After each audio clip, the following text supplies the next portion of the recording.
Hello friends, இந்த video என்ன பார்க்க போகிறோம்னா Windows 10 OSல வந்துட்டு வெப் சர்வர் வந்து எப்படி இன்ஸ்டாலேஷன் பண்ணி கான்ஃபிகரேஷன் பண்ணுறது அப்படிங்கிறத இந்த வீடியோவில் பார்க்க போகிறோம். அப்படின்னு என்னென்னா அதோட சர்வீஸ் நேம் வந்து பார்த்திங்கன்னா IIS அப்படின்னு சொல்லுவோம். IIS அப்படின்னு என்னென்னா இன்டர்நெட் இன்ஃபர்மேஷன் சர்வீசஸ் அப்படின்னு சொல்லுவோம்.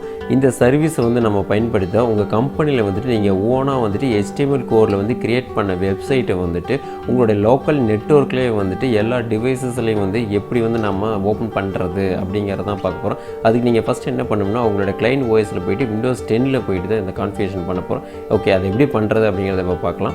இப்போ Windows 10 OSல வந்துட்டு எப்படி வந்து வெப்சர்வர் வந்து கான்ஃபிகரேஷன் பண்ணுறது அப்படிங்கிறத பார்க்கலாம். அதுக்கு முன்னால் வந்துட்டு நான் வந்து என்ன எடிஷன் வந்து வச்சுருக்கேன் அப்படிங்கிறத காட்டிடுறேன். அதுக்கு நீங்கள் திஸ் கம்ப்யூட்டர் ரைட் கிளிக் பண்ணிட்டு ப்ராப்பர்ட்டிஸ் வந்துடுறேன். இதில் வந்து பார்த்தீங்கன்னா Windows ப்ரொஃபஷனல் வந்து வச்சுருக்கேன். 64 பிட் OS வந்து இருக்குது. ஓகேவா? ஓகே, இப்போ வந்துட்டு என்னுடைய க்ரோம் வந்து ஓப்பன் பண்ணிடுறேன். இப்போ வந்து பார்த்திங்கன்னா இந்த சிஸ்டத்தில் நான் வந்து எந்த விதமான கான்ஃபிகரேஷன் வந்து எதுவுமே நான் வந்து பண்ண கிடையாது. ஜஸ்ட்டு வந்துட்டு நான் வந்துட்டு இந்த லோக்கல் ஹோஸ்ட் அப்படிங்கிறத நான் வந்து டைப் பண்ணிடுறேன். கொடுத்துட்டு நான் வந்து என்டர் கொடுத்துட்றேன். இப்போ வந்து பார்த்திங்கன்னா this side cannot be reached அப்படின்ட்டுருக்கு. அதாவது நீங்கள் வந்து உங்களுடைய வெப் சர்வர் வந்து நீங்கள் வந்து எந்த விதமான கான்ஃபிகரேஷன் வந்து எதுவுமே பண்ணல அப்படிங்கிறது அர்த்தம். இப்போ நம்ம கான்ஃபிகரேஷன் எல்லாமே பண்ணவாட்டி இதே லோக்கல் ஹோஸ்ட்டுங்கிறத நம்ம வந்து டைப் பண்ணலாம். அதனுடைய வெப்சைட் வந்து எப்படி இருக்கும் அப்படிங்கிறத நம்ம வந்து ஃபைனலில் பார்க்கலாம். ஓகே, இப்போ அதை வந்து நான் வந்து க்ளோஸ் பண்ணிடுறேன். இப்போ நீங்கள் ஃபஸ்ட்டு என்ன பண்ணோம்னா ப்ரோக்ராம் அண்ட் ஃபியூச்சர் வந்து ஓப்பன் பண்ணுங்கள். அதனுடைய ஷார்ட்கட் கமாண்ட் வந்து நான் வந்து சர்ச்சில் போயிட்டு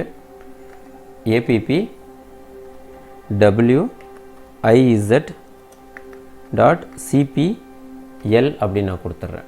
இது வந்து உங்களுடைய கண்ட்ரோல் பேனில் வந்துட்டு ஷார்ட்கட்டில் வந்து நீங்கள் வந்து ஓப்பன் பண்ணுறது. ஓகே, இதில் வந்துட்டு டர்ன் விண்டோஸ் ஃபியூச்சர்னு இருக்குல்ல, ஜஸ்ட் இந்த மாதிரி கிளிக் பண்ணிடுங்க. ஓகே, இதில் போய்ட்டு தான் வெப்சர்வரோட ஃபியூச்சர்ஸ் வந்து எல்லாமே நான் வந்து ஆட் பண்ண போகிறோம். ஓகே, அதுக்கு நீங்கள் ஃபஸ்ட்டு என்ன பண்ணோம்னா இன்டர்நெட் இன்ஃபர்மேஷன் சர்வீஸ் இருக்குல்ல, ஜஸ்ட் இந்த மாதிரி கிளிக் பண்ணிடுங்க. அதாவது இந்த டிக் இருக்குல்ல, ஜஸ்ட் இந்த மாதிரி கிளிக் பண்ணிவிட்டு இந்த ப்ளஸ்ஸை வந்து இப்படி கிளிக் பண்ணிடுங்க. இதில் வந்துட்டு இந்த ஃபஸ்ட் ஆப்ஷன் இருக்குது பாருங்கள், இந்த வெப் மேனேஜ்மெண்ட் டூல்ஸ், ஜஸ்ட் இந்த மாதிரி கிளிக் பண்ணிவிட்டு இந்த ப்ளஸ்ஸை வந்து இப்படி கிளிக் பண்ணிடுங்க. இதில் வந்துட்டு IIS மேனேஜ்மெண்ட் கன்சோல் வந்து டிக்கில் இருக்கா அப்படிங்கிறத பாருங்க. சப்போஸ் வந்து அன்டிக் இருந்துச்சுன்னா நீங்கள் வந்து ஜஸ்ட் இந்த மாதிரி கிளிக் பண்ணி விட்ருங்க, அவ்வளோதான். நெக்ஸ்ட் வந்து பார்த்திங்கன்னா கீழே வந்து வேர்ல்டு வைடு வெப் சர்வீஸ்ன்னு இருக்குல்ல, ஜஸ்ட் இந்த மாதிரி கிளிக் பண்ணிவிட்டு இந்த ப்ளஸ்ஸை வந்து இந்த மாதிரி கிளிக் பண்ணிடுங்க. இதில் வந்துட்டு இந்த அப்ளிகேஷன் டெவலப்மெண்ட் ஃபியூச்சர்ஸ் இருக்குல்ல, ஜஸ்ட் இந்த மாதிரி கிளிக் பண்ணிவிட்டு இந்த ப்ளஸ்ஸை வந்து இந்த மாதிரி கிளிக் பண்ணிடுங்க. ஓகே, இப்போ இதில் வந்துட்டு இந்த .NET இருக்குல்ல 3.5 ஜஸ்ட் இந்த மாதிரி கிளிக் பண்ணிடுங்க. நெக்ஸ்ட்டு வந்துட்டு இந்த .NET 4.8ங்கிறத இந்த மாதிரி செலக்ட் பண்ணிடுங்க. ஓகே, நெக்ஸ்ட்டு வந்துட்டு இந்த ASP3.5 இருக்குல்ல, இதையும் இந்த மாதிரி கிளிக் பண்ணிடுங்க. நெக்ஸ்ட்டு வந்துட்டு அதே மாதிரியே 4.8ங்கிறத இந்த மாதிரி கிளிக் பண்ணிடுங்க. ஓகே, நெக்ஸ்ட்டு வந்துட்டு இந்த காமன் HTTP ஃபியூச்சர்ஸ் இருக்குல்ல, ஜஸ்ட் இந்த மாதிரி கிளிக் பண்ணிவிட்டு இந்த ப்ளஸ் இந்த மாதிரி கிளிக் பண்ணிடுங்க. இதில் வந்துட்டு இந்த டைரக்டரி ப்ரௌசர் இருக்குல்ல, சப்போஸ் வந்துட்டு அன்டிக் இருந்துச்சுன்னா இந்த மாதிரி டிக் பண்ணிடுங்க. நெக்ஸ்ட்டு வந்துட்டு இந்த HTTP எரர் இருக்கிறது சப்போஸ் அன்டிக் இருந்துச்சுன்னா இந்த மாதிரி டிக் பண்ணி விட்ருங்க. ஓகே, நெக்ஸ்ட்டு வந்துட்டு அதே மாதிரி தான் அந்த ஸ்டாட்டிக் கண்டென்ட் இருக்குல்ல, சப்போஸ் அன்டிக் இருந்துச்சுன்னா ஜஸ்ட் இந்த மாதிரி டிக் பண்ணி விட்ருங்க. ஓகே, நெக்ஸ்ட்டு வந்துட்டு இந்த ஹெல்த் அண்ட் டயக்னாஸ்டிக் இருக்குல்ல, ஜஸ்ட் இந்த மாதிரி கிளிக் பண்ணிவிட்டு இந்த ப்ளஸ்ஸை வந்து இந்த மாதிரி கிளிக் பண்ணிடுங்க. இதில் வந்துட்டு அந்த HTTP லாகின் இருக்குல்ல, சப்போஸ் வந்து அன்டிக் இருந்துச்சுன்னா இந்த மாதிரி டிக் பண்ணிடுங்க. ஓகே, நெக்ஸ்ட்டு வந்துட்டு இந்த பர்ஃபார்மன்ஸை வந்துட்டு இந்த மாதிரி கிளிக் பண்ணிடுங்க. இதில் வந்துட்டு இந்த ப்ளஸ்ஸை வந்து எப்படி கிளிக் பண்ணிடுங்க. இதில் வந்துட்டு இந்த ஸ்டாட்டிக் கண்டென்ட் இருக்குல்ல, கம்பேரிசன்ஸ், ஜஸ்ட் இந்த மாதிரி அன்டிக் இருந்துச்சுன்னா இந்த மாதிரி டிக் கொடுத்துருங்க. லாஸ்ட்டாக வந்துட்டு இந்த செக்யூரிட்டி இந்த மாதிரி கிளிக் பண்ணிடுங்க. இதில் வந்துட்டு இந்த ரெக்வஸ்ட் ஃபில்டரிங் இருக்குல்ல, சப்போஸ் வந்து அன்டிக் இருந்துச்சுன்னா நீங்கள் இந்த மாதிரி டிக் கொடுத்துருங்க, அவ்வளோதான். இப்போ வந்துட்டு ஓகே கொடுத்துருங்க.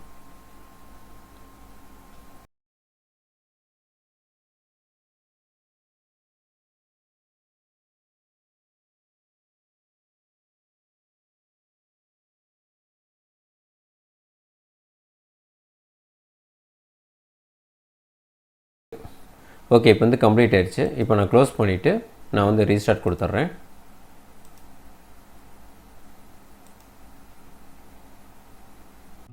ஓகே, இப்போ வந்து ரீஸ்டார்ட் ஆகி வந்துடுச்சு. இப்போ வந்துட்டு IIS வந்து இன்ஸ்டாலேஷன் ஆகிருக்கா அப்படிங்கிறத நீங்கள் வந்து செக் பண்ணிக்கோங்க. அதுக்கு நீங்கள் சர்ச்சில் போயிட்டு IIS அப்படிங்கிறத கொடுங்க.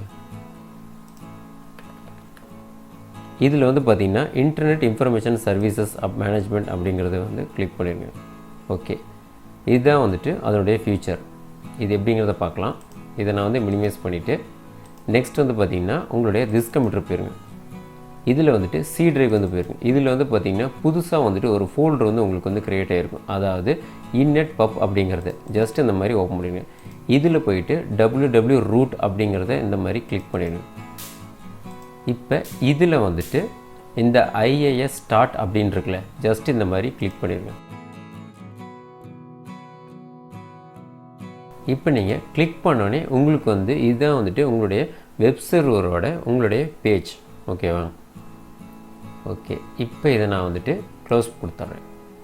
இப்போ வந்துட்டு குரோமுக்கு போயிருங்க. இதையும் நான் வந்து க்ளோஸ் கொடுத்துட்றேன்.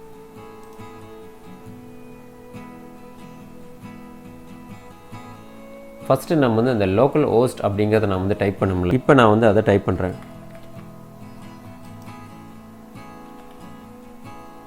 ஓகே, இப்போ லோக்கல் ஹோஸ்ட்டுங்கிறத நான் வந்து டைப் பண்ணி என்டர் கொடுத்துட்றேன்.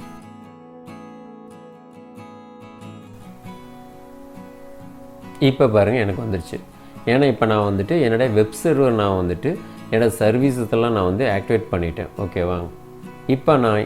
இப்போ நீங்கள் வந்துட்டு இந்த மாதிரி லோக்கல் ஹோஸ்ட் அப்படிங்கிறத நீங்கள் வந்து டைப் பண்ணுங்கிற அவசியம் இல்லை. இதுக்கு வந்து தனியாக வந்து ஒரு ஐபி அட்ரஸ் வந்து இருக்குது. அதாவது இதை மாதிரி இதை நான் வந்து எடுத்துகிட்டு இன்னொரு டேப்பு கூட நான் வந்து ஓப்பன் பண்ணுறேன். இதில் போய்ட்டு 127.0.0.1ன்னு கொடுத்துருங்க. நீங்கள் லோக்கல் ஹோஸ்ட் அப்படிங்கிறத டைப் பண்ணுறதுக்கு பதிலாக இந்த மாதிரி நீங்கள் ஐபி அட்ரஸ் கூட கொடுக்கலாம். ஓகே, இப்போ இதை நான் வந்து க்ளோஸ் கொடுத்துட்றேன். HTML கோடு வந்து எப்படி வந்து க்ரியேட் பண்ணுறது அப்படிங்கிறத பார்க்கலாம்.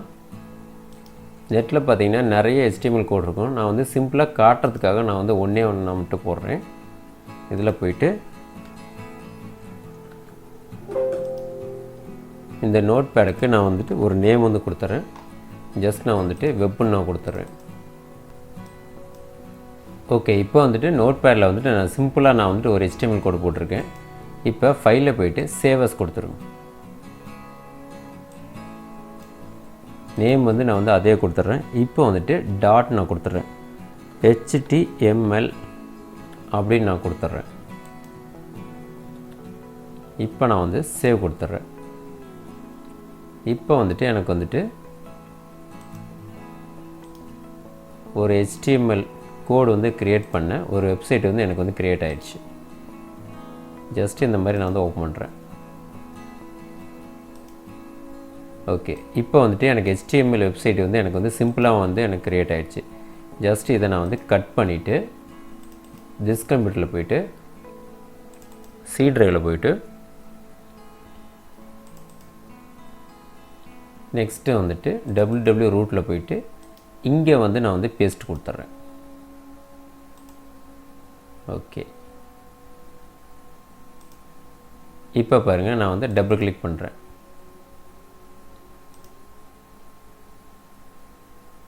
இப்போ பாருங்கள் எனக்கு வந்து இந்த வெல்கம் அப்படிங்கிற ஒரு சின்ன HTML கோடில் நான் க்ரியேட் பண்ண வெப் பேஜ் வந்து எனக்கு வந்து இங்கே க்ரியேட் ஆகிடுச்சு. ஓகேவா? ஓகே, நெக்ஸ்ட்டு வந்துட்டு ஒரு இமேஜ் வந்து எப்படி வந்துட்டு உங்களுடைய வெப் பேஜில் வந்து போடுறது அப்படிங்கிறத பார்க்கலாம். ஓகே, இப்போ அதே மாதிரியே சி டிரைவில் வந்துட்டு ரூட்டுக்குள்ளே போயிட்டு ஆல்ரெடி நான் வந்துட்டு ஒரு இமேஜ் வந்து வச்சுருக்கேன். இதை வந்துட்டு கட் பண்ணிவிட்டு இங்கே நான் போட்டுறேன். ஓகே, அதுக்கு முன்னால் வந்துட்டு இது வந்து என்ன ஃபார்மெட் அப்படிங்கிறத காட்டிடுறேன். இது வந்து பார்த்திங்கன்னா PNG ஃபார்மெட்டில் வந்து இருக்குது.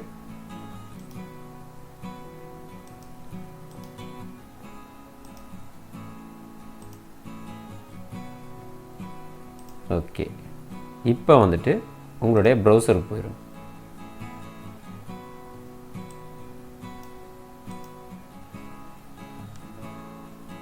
அதே மாதிரியே லோக்கல் ஹோஸ்ட் அப்படிங்கிறத டைப் பண்ணு. இப்போ வந்துட்டு ஸ்லாஷ் போட்டு இந்த இமேஜோட நேம் வந்து பார்த்திங்கன்னா நான் வந்து டெமோன்னு நான் கொடுத்துருக்கேன். நான் வந்துட்டு டெமோ அப்படின்னு கொடுத்துட்டு டாட் கொடுத்துட்டு இது வந்து PNG ஃபார்மெட்டு. இப்போ நான் வந்துட்டு PNGங்கிறத ஃபார்மெட் நான் வந்து கொடுத்துட்றேன். இப்போ நான் வந்து என்டர் கொடுத்துட்றேன். இப்போ பாருங்கள் எனக்கு வந்து வெப் பேஜில் வந்துட்டு இமேஜ் வந்து எனக்கு இந்த மாதிரி ஓப்பன் ஆகிடுச்சு. இதே மாதிரி நீங்கள் வந்துட்டு ஓனாக வந்துட்டு நீங்கள் HTML கோடில் வந்து க்ரியேட் பண்ண வெப்சைட் வந்துட்டு உங்களோட லோக்கல் நெட்வொர்க்லேயே நீங்கள் வந்து ஆக்சஸ் பண்ணிக்க முடியும்.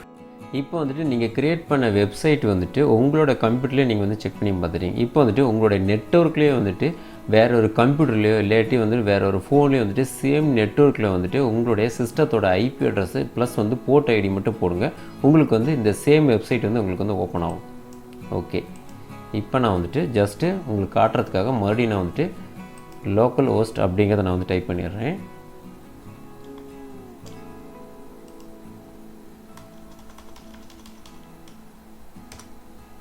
ஓகே, இப்போ வந்துட்டு உங்களுடைய கிளைண்ட் சிஸ்டத்தில் நீங்கள் வந்து Windows 10 வந்து போட்டிருக்கீங்களே, உங்கள் சிஸ்டத்தோட ஐபி அட்ரஸ் என்ன அப்படிங்கிறத பாருங்கள். ஏன்னா உங்கள் சிஸ்டத்தோட ஐபி அட்ரஸ் வச்சு தான் நீங்கள் வந்துட்டு உங்கள் நெட்வொர்க்கில் வந்துட்டு வேறு ஒரு கம்ப்யூட்டர்லையோ இல்லாட்டி வந்து ஃபோனில் வந்து நீங்கள் வந்து போட்டு பார்க்க முடியும். இப்போ நான் வந்துட்டு சேஞ்ச் ஐபி அட்ரஸில் போய்ட்டு ஈத்தர்நெட்டில் போய்ட்டு ஸ்டேட்டஸில் போய்ட்டு டீட்டெயில்ஸில் போயிடுறேன். இப்போ வந்து பார்த்திங்கன்னா 192.168.209ங்கிறது என்னுடைய சிஸ்டத்தோட ஐபி அட்ரஸ். ஓகேவா?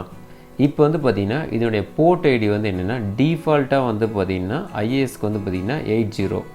ஓகே, இப்போ வந்துட்டு இந்த சிஸ்டத்தோட ஐபி அட்ரஸு 80 போட்டு நான் வந்து டெஸ்ட் பண்ணி பார்க்கலாம். ஓகே, இப்போ வந்துட்டு என்னோட மொபைலில் நான் வந்து செக் பண்ணி பார்க்குறேன். இப்போ வந்து பார்த்திங்கன்னா நான் வந்து சேம் நெட்வொர்க்கில் தான் நான் வந்து இருக்கேன். ஓகே, இப்போ வந்துட்டு நீங்கள் வந்து ஏதோ ப்ரௌசருக்கு வந்து போயிடும். ஓகே, இப்போ சர்ச்சில் போய்ட்டு உங்களுடைய வெப் சர்வரோட ஐபி அட்ரஸை நீங்கள் வந்து டைப் பண்ணுங்கள்.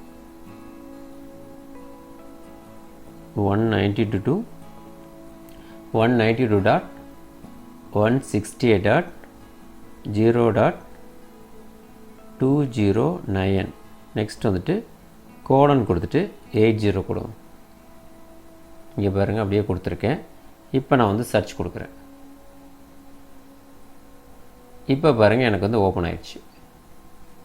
ஓகே, நெக்ஸ்ட்டு வந்துட்டு ஒரு இமேஜ் வந்து நம்ம போட்டோம்ல, அதையும் நம்ம வந்து ஓப்பன் பண்ணி பார்க்கலாம்.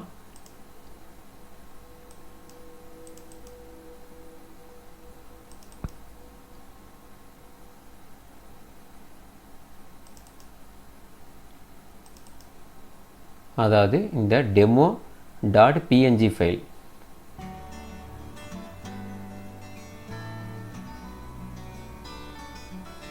இப்போ வந்துட்டு உங்களுடைய ஃபோனில் போயிடும்.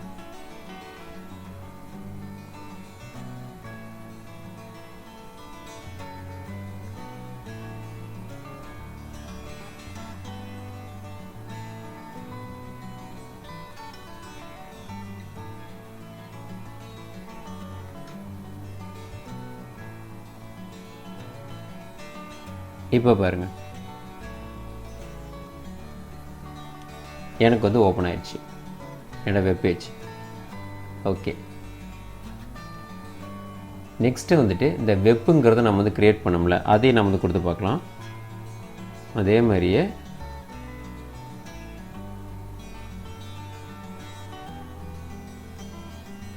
வெப்புன்னு கொடுத்துட்டு HTML அப்படின்னு நான் கொடுத்துட்றேன். இப்போ நான் வந்து சர்ச் கொடுக்குறேன். இப்போ பாருங்கள், எனக்கு வந்து வெல்கம் அப்படிங்கிறது எனக்கு வந்து க்ரியேட் ஆகிடுச்சு. அதாவது உங்களுடைய லோக்கலில் வந்துட்டு HTML கோடில் க்ரியேட் பண்ண வெப்சைட் வந்துட்டு உங்களோட லோக்கல் நெட்வொர்க்லேயே நீங்கள் வந்து ஆக்சஸ் பண்ணிக்க முடியும். சப்போஸ் வந்துட்டு உங்களுடைய லோக்கல் வெப்சைட்டில் வந்து நீங்கள் வந்து அவுட் சைடில் வந்து எடுத்து பார்க்கணுன்னு நினச்சிங்கன்னா அதுக்கு வந்து கேளுங்க, நான் வந்து செப்பரேட்டாக நான் வந்து வீடியோ உங்களுக்கு வந்து போடுறேன். ஓகே ஃப்ரெண்ட்ஸ், இந்த மெத்தட் நீங்களும் வந்து ட்ரை பண்ணி பாருங்கள். இது ரொம்ப ஈஸியான மெத்தடு தான்.